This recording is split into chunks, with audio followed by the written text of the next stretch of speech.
Hello everyone, welcome back to TechPorn, and in today's video, I'm gonna show you how to invest on Robinhood for beginners. First of all, open Robinhood app or the website and sign into your account. So this is a UK or US based.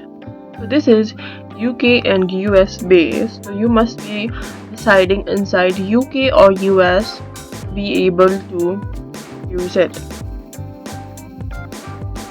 Now, after you get inside, you will see the main dashboard.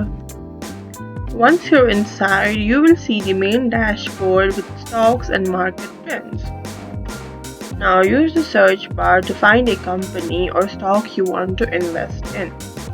Select the stock to open its details page, from where you can look into the company. Tap or click on buy. Enter the amount you want to invest. Review your order carefully and confirm the purchase. And that's it. Your investment is now placed on Robinhood. And thank you for watching, and follow us for more tips and tutorials.